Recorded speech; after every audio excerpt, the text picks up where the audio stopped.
तो लास्ट के 2 months CFA में अगर तुम्हारा भी लास्ट का 2 या 3 मंथ बाकी है तो आज का वीडियो तुम्हारे लिए है, क्योंकि आज का वीडियो बहुत इंपॉर्टेंट है उन सभी लोगों के लिए जो लास्ट के 2 या 3 मंथ्स में बचा हुआ है उनका एग्जाम सीएफए के लिए। देखो लास्ट का जो 2 या 3 मंथ होता है वो या तो तुमको फेल कर सकता है या तो तुमको पास कर सकता है। अगर तुम इसमें करेक्ट स्टेप फॉलो करोगे, करेक्ट चीज़ फॉलो करोगे तब तुम पास कर जाओगे।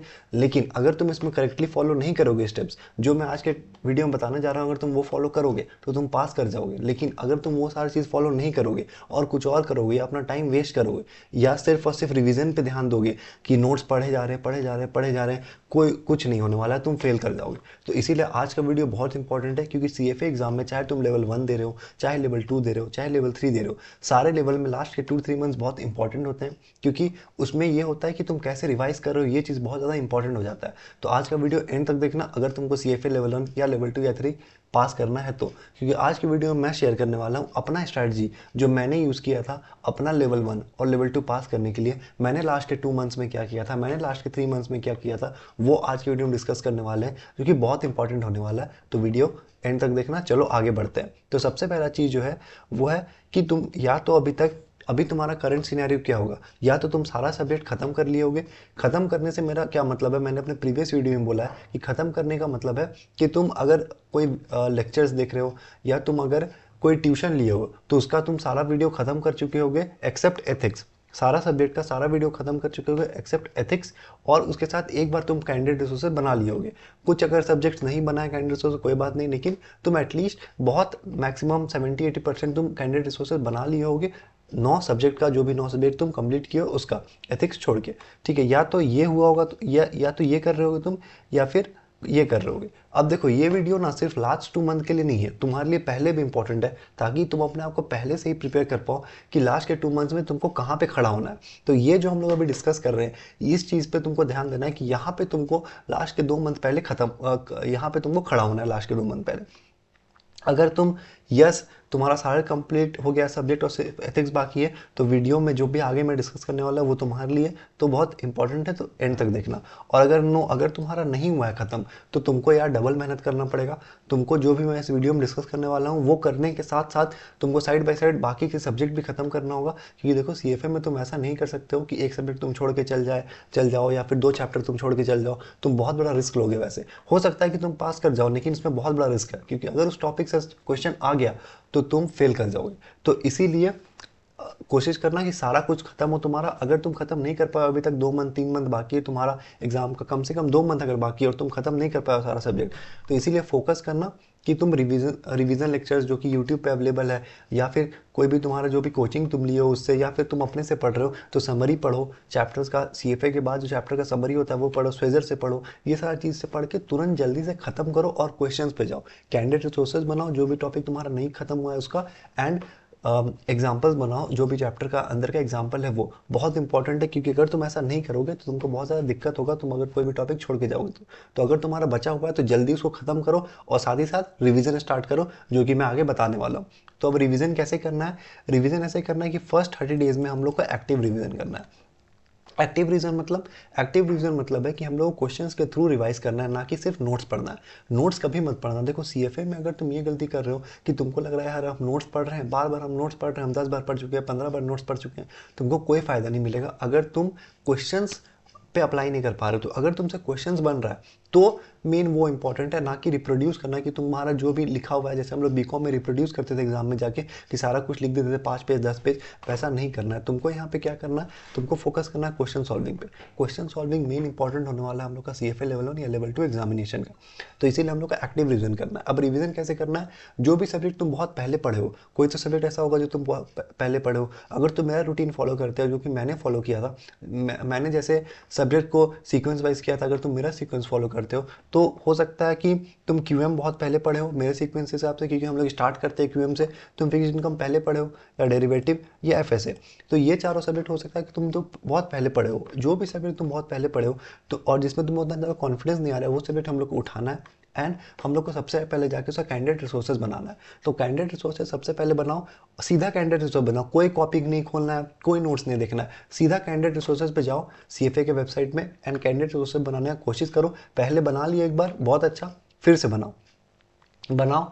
देखो कौन सा टॉपिक गलत हो रहा है, देखो कौन सा टॉपिक सही हो रहा है, सही हो रहा है तो क्यों सही हो रहा है, गलत हो रहा है तो क्यों गलत हो रहा है, ये सारा चीज़ देखो। और जो टॉपिक तुम भूल रहे हो या जो टॉपिक तुमसे नहीं बन रहा है या जो टॉपिक तुम्हारा गलत हो रहा है वो सारा चीज़ जाके रिवाइज करो अच्छे से। बाकी जो तुम्हारा सही हो रहा है और जेनुइनली सही हो रहा है तुमको याद है, उतना रिवाइज करने की जरूरत नहीं, एक बार बस उसको पलट के नोट्स में देख लो। तो ये होता है एक्टिव रिवीजन। इसे क्या हो रहा है, हम लोग अप्लाई कर रहे हैं कि क्वेश्चन में अप्लाई हो रहा है कि नहीं हो रहा है, क्योंकि सिर्फ नोट्स पढ़ना और क्वेश्चन में अप्लाई करना दोनों एक डिफरेंट चीज़ है। और सीएफए एग्जाम में तुम तभी पास कर सकते हो जब तुम क्वेश्चन पे अप्लाई कर पा रहे हो, मतलब क्वेश्चन तुमसे बन रहा है तो ही तुम पास कर पाओगे। तो इसीलिए ट्राई करो ऐसे करने का जो मैंने बताया, इसको बोलते हैं एक्टिव रिवीजन। तो हम लोग को फर्स्ट 30 डेज, जो हम लोग का 2 मंथ बाकी है 60 डेज, उसमें से फर्स्ट 30 डेज में हम लोग को एक्टिव रिवीजन करना है। जितना ज़्यादा बार तुम रिवाइज कर सकते हो करो। अब देखो तुम क्वेश्चन से रिवाइज कर रहे हो, तुम्हारा रिवीजन बहुत ज़्यादा फास्ट होगा, क्योंकि तुम बैठोगे, तुम एक दिन में भी एक सब्जेक्ट खत्म कर दोगे। तुमको लगभग 10 से 15 दिन लगेगा मेरे हिसाब से सारा 9 से 10 सब्जेक्ट खत्म करने में मेरे हिसाब से।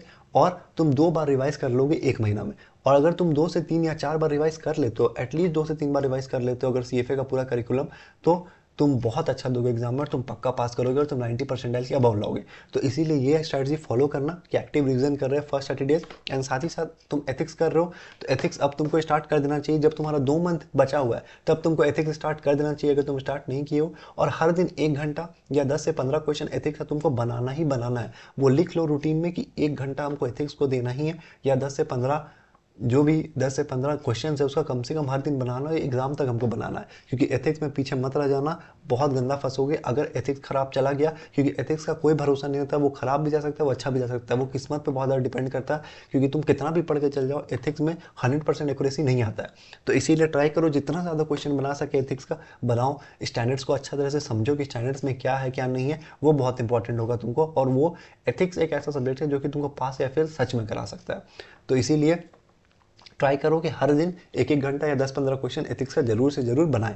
अब ये 30 डेज का हो गया, अब आगे क्या करना है नेक्स्ट जो है 15 डेज में हम लोग को मॉक रिवीजन करना है। मॉक रिवीजन, हाँ मॉक हम लोग को देना है। देखो मॉक देना बहुत ज़रूरी है। अगर तुम लोग को ये लगता है कि हम बिना मॉक दिए हम पास हो जाएंगे तो तुम बहुत गलत हो, क्योंकि मॉक तुम्हारा ब्रेन को खोलता है। मॉक तुमको वो प्रेशर हैंडल करना सिखाता है जो कि तुमको रियल एग्जाम में होता है। अगर तुम अभी लेवल 2 दे रहे हो तो तुमको पता होगा मैं क्या क्या बात कर रहा हूँ कि लेवल 1 में कैसा प्रेशर होता है जब तुम एग्जाम में बैठते हो और जब तुम्हारे सामने घड़ी होता है कि 2 घंटा 15 मिनट में तुमको 90 क्वेश्चन बनाना है लेवल 1 में, तो तुमको बहुत ज़्यादा प्रेशर आता है, तुमको प्रेशर पता है।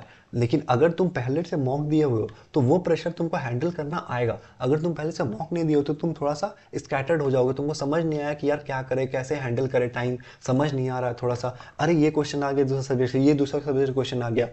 तो मॉक देना बहुत इंपॉर्टेंट है। और मॉक देना तुमको एग्जाम बाउंड कंडीशन में, मतलब जैसे तुम्हारा एग्जाम होने वाला है, अगर सपोज करो तुम्हारा एग्जाम 9 बजे सुबह है तो तुमको हर दिन, मतलब जब जिस भी दिन तुम मॉक दे रहे हो उस दिन तुमको 9 बजे सुबह मॉक देना जरूरी है। 9 बजे बैठो, 2 घंटा 15 मिनट का सेशन करो, आधा घंटा ब्रेक, 2 घंटा 15 मिनट का फिर से सेशन करो। जैसे तुम्हारा एग्जाम होने वाला है पूरा सिमिलर सेम एग्जाम, बिना कोई फ़ोन बिना कोई चीज़, बस तुम्हारा लैपटॉप या फ़ोन जिसमें भी तुम एग्जाम दे रहे हो उसमें खोल के रखो मॉक, और उसमें मॉक दो, क्वेश्चन बनाओ, बिना कोई पॉज किए, कुछ नहीं, जैसे एग्जाम देना है वैसे ही सेम देना है तुमको। ठीक है, वो बहुत बहुत इंपॉर्टेंट है करना। अगर तुम ऐसा नहीं करोगे तो तुमको बहुत ज़्यादा मुश्किल होगा, तुम एग्जाम में टाइम और साथ में क्वेश्चंस और साथ में प्रेशर हैंडल नहीं कर पाओगे। तो इसीलिए मॉक देना है। अब मॉक कैसे देना है, तो देखो लास्ट के 15 दिन में हम लोग क्या करना है कि मॉक देना है। अगर तुम्हारा पहले सिलेबस हो गया तो पहले ही मॉक दे सकते हो, अगर तुम्हारा सिलेबस नहीं खत्म हुआ है फिर भी मॉक देना है। ये बहुत इंपॉर्टेंट है, तुम्हारा सिलेबस खत्म हुआ है चाहे नहीं खत्म हुआ है, तुमको 1 मंथ पहले मॉक देना स्टार्ट कर देना है। क्योंकि मॉक बहुत बहुत बहुत ज़्यादा इंपॉर्टेंट है। तुम जब तक मॉक नहीं दोगे तुमको उसका इंपॉर्टेंस समझ नहीं आएगा, इसीलिए मॉक देना बहुत इंपॉर्टेंट है। तो तुमको मॉक कैसे देना है, अब जो मैंने स्ट्रैटेजी मैं क्या फॉलो किया था मॉक देने समय, कि एक मॉक दो, उसको 2 दिन एनालाइज करो। जैसे आज मैंने मॉक दिया तो मैं कल परसों एनालाइज करूंगा सारा क्वेश्चन, चाहे वो सही हो गलत हो, सारा ABC जो ऑप्शन है उसका मैं एनालाइज करूंगा। सही हुआ तो क्यों सही हुआ, क्या फ्लूक में सही हो गया था, गलती से सही हो गया था, तुक्का मार दिए थे, या जनरली हमको आंसर आता था, या हम जो लॉजिक लगाए वो सही था, या कोई और लॉजिक से वो आंसर सही था और मेरा लॉजिक गलत था लेकिन मेरा आंसर सही हो गया, या हम गलत किए तो क्यों गलत किए, क्या हम फॉर्मूला भूल गए, क्या हम थ्योरी भूल गए, या हम कन्फ्यूज हो गए, क्या हो गया। तो ये सारा चीज़ तुमको एनालाइज करना है, फिर जिसमें जो भी तुमको प्रॉब्लम हो रहा है उसमें जाके तुमको अपना रिवीजन करना है, वापस से नोट्स पढ़ना है और उस पर जाके क्वेश्चन बनाना है। बाकी जो तुम्हारा सही हो रहा है, जिसमें तुम कॉन्फिडेंट हो, वो वापस रिवीजन करने का जरूरत नहीं है, क्योंकि इतना टाइम तुम्हारे पास नहीं होगा कि तुम पूरा 10 सब्जेक्ट फिर से पूरा एक एक टॉपिक रिवाइज कर पाओ। तो इसीलिए अपना वीक एरियाज जानना बहुत ज़रूरी है, जिसमें तुमको दिक्कत हो रहा है, और कुछ ही वीक एरियाज होता है, सबका सारा कुछ वीक एरिया नहीं होता है। तो इसीलिए ट्राई करो कि मॉक से अपना वो वीक एरिया ढूंढो और उस पर फोकस करो, ठीक है। अब देखो, मॉक एग्ज़ाम दो अच्छे से, जैसे मैंने बोला वैसे दो। एक मॉक दिया, 2 दिन एनालिसिस, फिर एक मॉक दिया, 2 दिन एनालिसिस, फिर एक मॉक दिया, 2 दिन एनालिसिस, ऐसे करके तुमको मॉक्स देना है। एटलीस्ट ट्राई करो 4 से 5 मॉक देने का। 2 मॉक CFA का 2 ही दो, और बाकी का मॉक तुम अदर वेंडर से दे सकते हो। देखो, मैंने पेड मॉक्स उतना ज़्यादा अलग वेंडर से दिया नहीं है, मैंने फ्री मॉक्स दिया था, उसका मैंने रिव्यू ऑलरेडी दे चुका था एक वीडियो में, कि फ्री मॉक्स में दिक्कत यही होता है कि तुम्हारा जो सिलेबस है वो अपडेटेड नहीं होता है, सिलेबस पुराना भी होता है उसमें, तो वो दिक्कत होता है। लेकिन फिर भी तुम फ्री मॉक्स दे सकते हो। टेलीग्राम चैनल में तुमको बहुत सारा फ्री मॉक्स मिल जाएगा, किसी का भी टेलीग्राम चैनल में। मेरा टेलीग्राम चैनल नहीं है, जाके टेलीग्राम में सर्च करोगे CFA लेवल 1, जो भी 2024, 2025, 2026 तुमको चैनल मिल जाएगा, जिसमें जाके तुमको मॉक्स मिल जाएगा फ्री में। तो वहाँ जाके मॉक्स कर सकते हो आराम से, तुमको 5 से मॉक फ्री में मिल जाएगा। सॉल्व सॉल्यूशन से भी तुमको मॉक मिल जाएगा। तो ऐसे करके सारा तरह से मॉक्स जुगाड़ो और मॉक दो। और बहुत इंपॉर्टेंट है CFA का मॉक देना, वो 2 मॉक जरूर देना CFA का, वो बहुत इंपॉर्टेंट रहने वाला है। अब देखो, हाउ टू गिव मॉक्स हम लोग ने पूरा डिस्क्राइब कर दिया कि हाउ टू गिव मॉक्स। बस इसमें एक इंपॉर्टेंट पॉइंट याद रखना कि तुम जैसे जैसे मॉक दे रहे हो या जैसे रिवाइज कर रहे हो, तो तुमको समझ आ रहा है कि एक ऐसा टॉपिक है यार, या एक टॉपिक है जो हम बार बार भूल जाते हैं, एक ऐसा फॉर्मूला जो हम बार बार भूल जाते हैं, या ऐसा कोई टॉपिक तुमको लग रहा है कि हम बार बार भूल जा रहे हैं, तो उसका तुमको समराइज नोट्स बनाना है। मतलब कि ट्राई करो कि एक सब्जेक्ट जो है, एक सब्जेक्ट का एक चैप्टर जो है वो एक पेज में खत्म हो जाए तुम्हारे समराइज नोट्स में। मतलब उसमें जो भी चीज़ तुम भूल रहे हो, जो भी चीज़ में तुमको दिक्कत हो रहा है, जो भी थ्योरी में तुमको दिक्कत हो रहा है, जो टॉपिक तुमको हार्ड लग रहा है एक चैप्टर का, वो एक पेज में पूरा लिखो। एक पेज में पूरा एक चैप्टर तुम्हारा खत्म हो जाएगा। ये तुमको बाद में जब तुम एग्जाम के 10 दिन पहले होगे, 15 दिन पहले होगे, एक हफ्ता पहले होगे, उसमें रिविजन में बहुत ज़्यादा हेल्प करेगा। क्योंकि इस पूरा चीज़ तुम कभी भी रिवाइज नहीं कर सकते हो, तुमको बस उतना ही रिवाइज करना है जितना तुम भूल रहे हो या जिसमें तुमको दिक्कत हो रहा है। सारा कुछ रिवाइज करने की जरूरत नहीं है। उसमें तुम सारा फॉर्मूला लिख के रख सकते हो एक जगह, और उसमें समराइज नोट्स में तुमको सारा कुछ लिख के रखना है। समराइज नोट्स कैसे बनाना है वो मैंने एक वीडियो में ऑलरेडी डिटेल में बता चुका हूँ, तो अगर तुमको वो देखना है तो लिंक डिस्क्रिप्शन मिल जाएगा, जाके चेकआउट करना। उसमें तुमको पूरा डिटेल में पता चलेगा कि मैंने कैसे समराइज नोट्स बनाया था। मैंने उसमें अपना समराइज नोट्स शो भी किया है कि मेरा समराइज नोट्स कैसा था, तो उसको जरूर जाके पूरा वीडियो देखना, तुमको बहुत सारा इंसाइट मिलेगा और उससे तुमको बहुत हेल्प मिलेगा। तो चलो आगे बढ़ते हैं। नेक्स्ट 15 डेज जो होगा हम लोग का, लास्ट 15 डेज, उसमें हम लोग को रिवाइज करना है। जैसे क्वेश्चंस के थ्रू रिवाइज करना है, मॉक देना है, क्वेश्चन के through revise, mock revise, and most important thing जो सब भूल जाता है वो है रिलैक्स। तुम लोग को रिलैक्स करना बहुत ज़रूरी है, क्योंकि लास्ट के 2-3-4 मंथ हम लोग इतना ज़्यादा और हाई इंटेंसिटी में पढ़ाई करते हैं कि हम लोग रिलैक्स करना भूल ही जाते हैं। तो इसीलिए ट्राई करना कि लास्ट का एक हफ्ता जो है उसमें रिलैक्स करो, अच्छा से अपने आप को थोड़ा माइंड को फ्री करो। जैसे जैसे तुम्हारा एग्जाम नज़दीक आते जाएगा वैसे वैसे तुमको पढ़ाई कमती करते जाना है, ठीक है, कम करते जाना है पढ़ाई। हाँ, तुमको लग रहा होगा कि हम उल्टा बोल रहे हैं। सब लोग क्या करता है कि जैसे जैसे एग्जाम पास आने लगता है वैसे वैसे और पढ़ाई करने लगता है। नहीं, लास्ट का एक हफ्ता जब हम लोग का आएगा, तुम 2 हफ्ता पहले तक अच्छे से पढ़ो, पूरा मेहनत से पढ़ो, 10-10 घंटा पढ़ो, मुझे कोई दिक्कत नहीं। लेकिन लास्ट का एक वीक जो होगा उसमें हम लोग ज़्यादा नहीं पढ़ेंगे, उसमें हम लोग समराइज नोट्स बार बार रिवाइज करेंगे। दिन में जितना बार रिवाइज कर सकते हो समराइज नोट्स रिवाइज करो। एथिक्स का क्वेश्चन बनाएंगे, और साथ ही साथ कोई और टॉपिक तुमको हार्ड लग रहा है, डिफिकल्ट लग रहा है, उसका क्वेश्चन बनाएंगे। अगर तुमको और मॉक देना है तुम और मॉक दे सकते हो। इतना ही करेंगे बस हम लोग, ठीक है। इससे ज़्यादा हम लोग कुछ नहीं करेंगे। हम लोग 10-10 घंटा नहीं पढ़ेंगे, हम लोग अपना ब्रेन को रिलैक्स करेंगे। और बाकी जो भी तुमको पसंद है, तुमको खेलना पसंद है, तुमको वीडियो गेम्स खेलना पसंद है, या तुमको सिंगिंग पसंद है, डांसिंग पसंद है, मूवीज़ देखना पसंद है, वेब सीरीज़ देखना पसंद है, ये सारा चीज़ जो भी तुमको पसंद है, घूमना पसंद है, ये सारा चीज़ हम लोग लास्ट के एक हफ्ता में करेंगे, जिससे कि हमारा ब्रेन जो है वो रिलैक्स होगा और हम लोग के एग्जाम में बहुत ज़्यादा बेनिफिट मिलेगा। तुम लोग देखना, ये लास्ट का एक वीक अगर तुम लोग अच्छे से रिलैक्स करके जाते हो, तुम लोग का प्रोडक्टिविटी यहाँ से यहाँ चला जाएगा, क्योंकि तुम्हारा ब्रेन फटीक नहीं होगा और तुम लोग को बहुत ज़्यादा प्रोडक्टिव ब्रेन मिलेगा, जो कि एग्जाम में बहुत ज़्यादा हेल्पफुल होगा। तो मेरे को कमेंट सेक्शन में बताना कि वीडियो कैसा लगा, क्योंकि मैंने इस वीडियो में अपना पूरा स्ट्रैटेजी शेयर किया जो मेरे को हेल्प किया था लेवल 1 एंड लेवल 2 पास करने के लिए। तो ज़रूर बताना तुम लोग की वीडियो कैसा लगा। अगर वीडियो पसंद आया हो तो लाइक कर देना, अगर चैनल पसंद आया हो, कंटेंट अच्छा लगा हो तो सब्सक्राइब कर देना। और कोई भी वीडियो तुम लोग को चाहिए CFA से रिलेटेड, फाइनेंस रिलेटेड, या किसी भी चीज़ से रिलेटेड, करियर से रिलेटेड, तो वो भी कमेंट सेक्शन में बिंदास पूछ लेना, अगला वीडियो उस पर आ जाएगा। तब तक के लिए साइनिंग ऑफ।